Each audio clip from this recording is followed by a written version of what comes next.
All right, chefs, let's take a look at another cooking show assessment.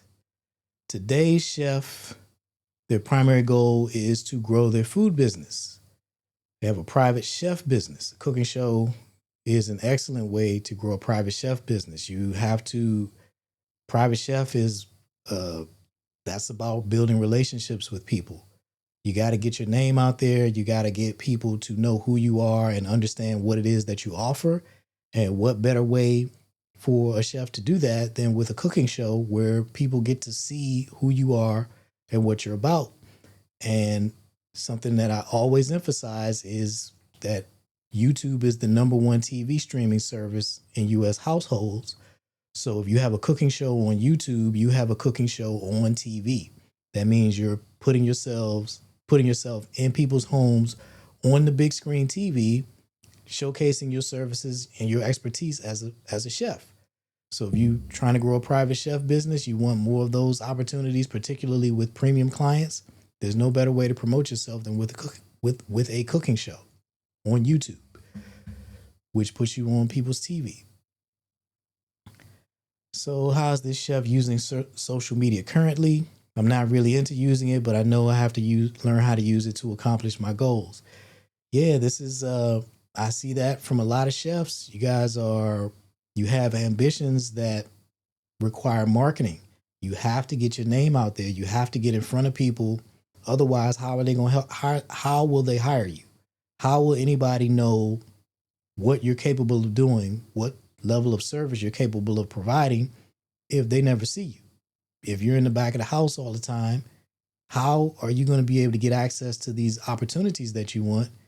Because nobody knows who you are. They don't know who you exist. They don't know what you're capable of. So if you have big ambitions for yourself as a chef, you're really trying to accomplish some things in the industry, you got to get your name out there. If you don't do it, who's going to do it? If you don't use social media to do it, how are you going to do it? How are you going to make people know who you are and what you're capable of doing if you're not using social media?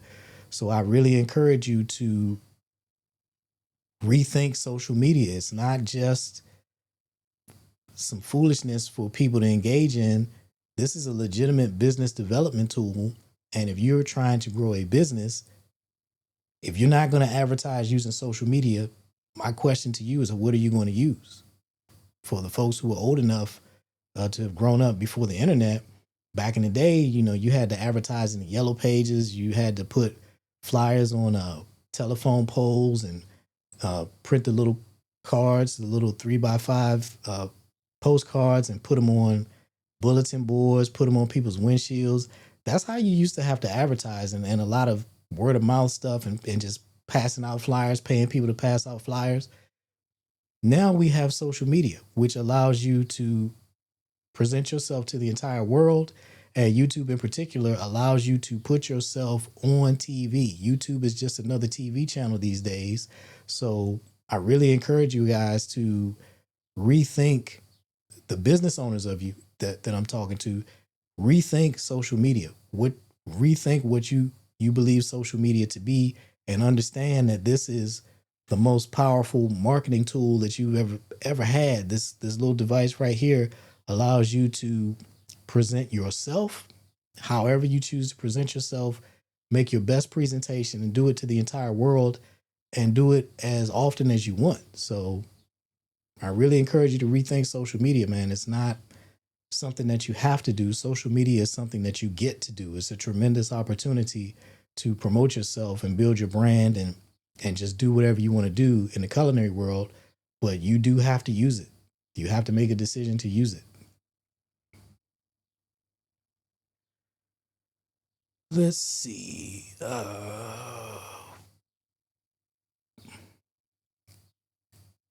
What part of chef life is this chef most ready to leave behind, and what's calling them forward instead?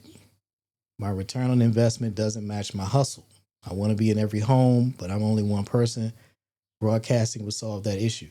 Yeah, if you want to be in every home, this objective right here, I want to be in every home, but I'm not really into social media. Those two things don't go together.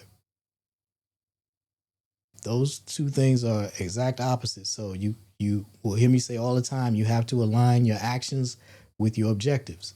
If your objective is to be in every home, then your actions need to reflect it. You got to start using social media. That's how you put yourself into every home.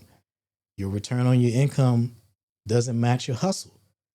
That's because you're trading time for money, which most people are doing. And you only get 24 hours in a day. And if you're working for somebody else in particular, you're not even getting all the money. So if you're in a situation where you are trading your time for your money, there is a limit to how much money you can make because you will only ever have 24 hours in a day. Well, if you want to get a better return on your efforts, you have to disconnect your time from your revenue. And the way you do that is by building a business where you make money when you're not actually doing work. So you can create a cooking show, for example. You create these online cooking classes, you create a digital cookbook, you create all these assets that make you money while you're doing something else. The cooking show accelerator that you're in is one example of what that can look like for you. This is my teaching platform where I provide all of my training resources, and you're in the area that doesn't cost anything. But when you sign up for training, you go to how to get help and you choose one of the training options. Any of these training options here, what you're doing is paying for access to the areas where I have more training resources. You get more access to me. You get to ask questions, but you have to pay for that. That's not me trading time for money, because when you sign up for that, you may not have a question immediately, but I got paid immediately. And that's how you can build your business. You can create, for example, these featured articles that I have here. I do articles, but you're a chef, so you might make these into recipes where you have this extensive cookbook with all of these different recipes in it and highlighted hashtags. Everything I do is in here is about helping you turn a cooking show into a business. So that's what my hashtags are about. But you might have a hashtag for entrees, a hashtag for desserts, a hashtag for drinks, a hashtag for sauces. Organizing this information so that people have access to your cookbook, and you're getting paid for this cookbook. You can sell access to your community for $50 a month, for example. That money is coming in all the time, whether you're actually doing anything or not. People are paid. They're paying a subscription fee to access your cooking community, where you're teaching them how to cook. You can teach people how to be a better chef. You can teach junior chefs how to be a chef. These are all things that what I'm talking about here is creating digital products. This cooking show accelerator is a digital product. My training programs are digital products. These are things that I sell, and I don't have to trade my time for these things. Your cookbook, once you've created that cookbook, let's say this is 5 recipes right here. You prepare those recipes one time, you can sell those to an unlimited number of people. So instead of, if you're serving lasagna, for example, if you got to feed 100 different customers lasagna, you got to prepare however many pans of lasagna that takes to feed 100 people. Well, if you prepare a lasagna recipe and put it into a digital cookbook, you only do that work one time, and then you can sell that cookbook to an unlimited number of people. And that is how you get a better return on the investment of your effort, because you have now disconnected your time from your revenue. This is what we're talking about here is building a business 101. If you have to trade your time for money, what you have is a job, not a business. A business makes you money without you actively having to do something for every single penny. Does this chef have a YouTube channel? Yes, they do. Are you happy with the results that your YouTube channel is currently producing? No, they are not. How often do you post full-length cooking videos? 10 minutes or longer on your YouTube channel? Never. Do you believe that if you posted full-length videos consistently, you would get better results? Yes. So this is going back to something I was saying earlier. What I always say is you have to align your actions with your objectives. Are you happy with the results this YouTube channel is producing? No. Are you posting videos on it? No. Well, or how often are you posting full length videos? Never. So what do you expect to come from that? Your actions have to align with your objectives. If you want to run a marathon, you have to train for a marathon. You have to eat, get on a marathon training program, get up and do the exercise, stick to the diet. You have to align your actions with the outcome that you want. Otherwise, how is it going to happen? So what does this chef find most challenging about posting consistently on their YouTube channel? Editing and posting. I have tons of content that doesn't get posted because I don't have the will to do that after I prepared a whole meal concept. Yeah, this is one of the major mistakes that stop chefs from ever having a cooking show or being successful with one, is trying to do everything by yourself, particularly editing. That is absolutely not something that you want to do. Editing is a time consuming task. It just takes a lot of time, and it always will. Skilled editors who have years of experience, video editing takes a lot of their time. Well, as somebody who's not a skilled editor, it's going to take you forever to either produce nothing at all or produce an inferior product because you just don't know what you're doing. So editing your videos it's a false economy. People think they're saving money by editing their videos, when the fact is you're either putting a bunch of time into producing nothing, which means you literally wasted your time, or you put a bunch of time and effort into producing something that's subpar, and either you don't want to post it or you post it and it doesn't do well because it's not good. So again, you just wasted your time and your money, time and your effort trying to save money when you're better off just outsourcing that task. And you got to get creative. If you don't have money to pay an editor, then do a barter, man. Pay somebody with food. When you do a cooking show, you cooking up a bunch of food, figure out something, work something out with somebody, but you absolutely should not be trying to edit your own videos because that's a guaranteed way to produce nothing. You are the talent. You're supposed to be coming up with the ideas and doing the on-camera presentation, all this behind the scenes stuff that has to happen for that cooking show to take place. You cannot do all of those jobs, especially editing. If you look at any show that you've ever seen on TV, at the end, they roll the credits and you see all of these people who were involved in the production of that show. Well, that's what you're doing now. When we're talking about a full-length cooking show on YouTube, which means you have a show on TV, you're doing that level of video production. You're not going to replace all of those people by yourself. You're just not going to do all of that work by yourself, especially when you had no training in it and you got all of the demands of your job, your life, and all this other stuff. You're just not going to be successful if you're trying to edit your own videos. So I don't recommend that for any chef. Don't go down that path.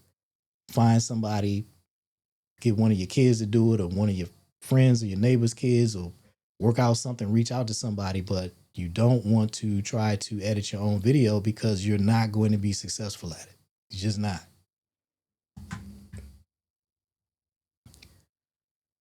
So let's see. Let's keep going. What made this chef? Well, what's the main reason this chef doesn't already have their own weekly cooking show? They saying procrastination. Can't seem to get myself going. That's good that they have that awareness, but you got to do something about this because nobody can fix this for you. Procrastination will keep you from ever accomplishing your dreams, and nobody can do anything about that except you. What made you fall in love with food, and when did that start to feel like a burden? Summertime with my grandmother, traveling the world in the military. These are the things that made this chef fall in love with it. It started to feel like a burden when everyone makes it seem like you can't be successful without being on social media platforms, as if businesses didn't successfully exist before. So yeah, it seemed like this chef doesn't really care for social media. So yes, it's true, businesses existed before social media.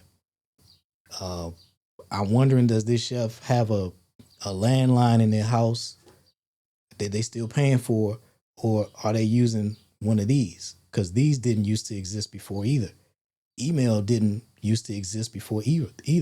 The internet didn't used to exist before either. There's all kinds of stuff that we have now that didn't used to exist.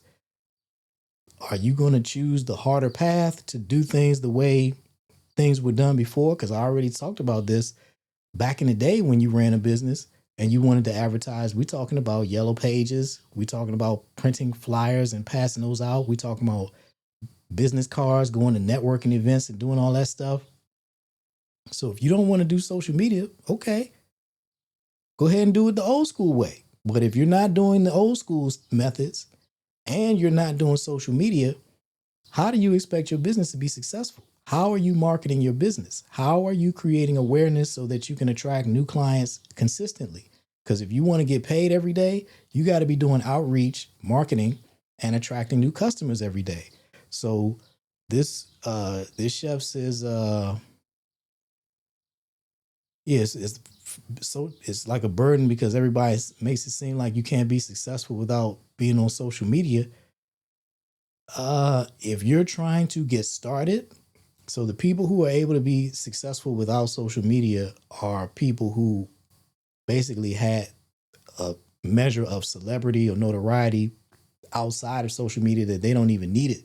Like certain celebrities don't have social media accounts, but if they started one, they would immediately have millions of followers because they're already a celebrity. Well, if you're not in that position, then the question is, okay, you believe that people can be successful without social media. All right, how are you going to do it? What's your plan? What are your ideas? And more importantly, what action are you taking on those ideas on a daily basis? Because if you don't want to do social media, and I'm not talking just to this chef, I'm talking to really a generation of chefs who some of you may think that this is just not your thing and you don't want to do it. Okay, well, if you have a business that you're trying to grow and you don't want to do social media, what is your plan for marketing? How are you going to make new people aware on a regular basis? Make new people aware that you exist, and are you actually doing it? What are you doing on a daily basis to make sure that some new people know you exist so that you're constantly attracting new business and so that you can grow your business? If you don't want to post on social media, what is your plan and what are you doing to execute that plan? Leave it in the comments. I'm genuinely interested because I'm doing this trying to help you be successful. But if you don't want to do social media, all right, I want to hear what your ideas are. So, and what are you actually doing? Because that's the key. You can make other methodologies work, but you got to actually do the work. So, I'm really encouraging you to give social media, particularly YouTube, a shot. It is not a have to do. It is a get to do. With YouTube, you get to have your own weekly cooking show, full length cooking show where you get to do whatever it is you want to do. You get to communicate about food however you choose to. How is that a burden? How is that anything other than an opportunity? If your local news channel said, okay, we're going to give you, 5 minutes every week to come on and talk about, whatever you want to talk about, would you view that as an opportunity or a burden? Well, if you do it on YouTube, you get to broadcast to the whole world, and it's not just 5 minutes and it's not just once a week. It can be as often as you want. So how is that really a burden? Just a lot of things are a matter of perspective. Have to versus get to really is a matter of perspective. We're in a fantastic time for chefs where you all have the ability to broadcast yourself to the world and create any kind of opportunity that you want, open any kind of doors you want for yourself. You get to share your philosophy on food. You get to showcase your talents. Get to, not have to. Social media is a get to, not a have to.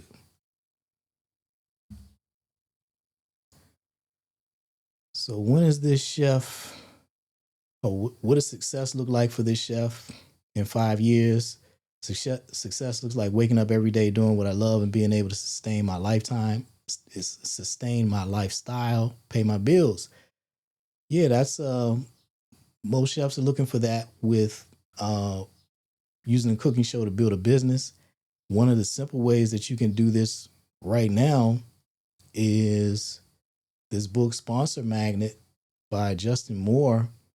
He's teaching you everything there is to know about how to reach out to major brands, small brands and major brands, and get sponsorship opportunities. And you can generate significant revenue, more revenue than what you're making on your job right now, by through sponsorships. But you got to do the work. If you want people to sponsor your cooking show, what you got to have first? You got to have a cooking show. You got to be publishing something on a weekly basis that gives people something to invest in, something to sponsor. Going back to, with this particular application, the chef, admitting that they have a YouTube channel, but they're not posting on it. Okay. You want to make money from this YouTube channel. You want to grow your food business. You want to be able to pay all your bills from this cooking show. Okay. Well, are you doing the things that are necessary for that to happen? So this chef can absolutely, and you can as well, you can absolutely do what you love and pay your bills with simply publishing one video a week on YouTube, but you have to do the work to make that happen. I'm here to help you on that journey, get you started so that you can continue to make progress and you can build that business. That's not a 5-year goal. A chef who's committed to doing the work will be able to generate significant income with their cooking show well in advance of 5 years, particularly with that Sponsor Magnet book. These companies are spending billions with a B, billions of dollars every year on advertising, and they have money allocated specifically to work with creators, content creators, people who make videos, who make things and post on social media. That's the new form of advertising. And these companies are putting billions of dollars into that. But the only way you can get a part of that, be a part of that, is if you're creating these videos, creating your cooking videos, and then doing the outreach to these companies to let them know you exist and reaching out for partnerships. And that's what Justin explains how to do in that book, Sponsor Magnet. But all of that, everything that's in that book, you can only apply that if you actually have a cooking show. So yeah, that's it for this review. I encourage you to I'm doing these reviews because I'm trying to help you identify what's stopping you and help you move forward, because so many people are extremely talented and have the ability to be successful with a cooking show and create a much better life for yourself than traditional chef life. But you got to do the work. So my questions are, what are you trying to accomplish with a cooking show? Just think about that. What are you really trying to accomplish? What kind of life are you trying to create for yourself with a cooking show? How soon do you want to start living that life? That's a very important question. When, it's one thing to want something, but do you really want it? How soon do you want to start living that life? And then what help are you looking for from me? How can I help you achieve that? So you have access, 24/7 access to this cooking show accelerator. I created this to help you move forward in your cooking show journey. You got the library, you got the getting started section. You have all of these posts that I make on a daily basis. Here's an example. What's one thing you wish you started doing 10 years ago to prepare for your retirement? You have an opportunity to comment on every one of these posts. This is where you get to participate. Here's a chef that I did a 5-day challenge with recently. You can check out that video and see what a 5-day challenge actually looks like and determine if that's right for you. And again, on every post, you have an opportunity to comment. This is the getting started section. Here's the library. Have all these featured posts here. Check out the highlighted hashtags, especially the case studies. And when you're ready for help, it's very simple. Go here to how to get help. And these are the 3 ways you can get help: the Tastemakers coaching program, my 5-day cooking show challenge, and the Easy Instant Cooking Show.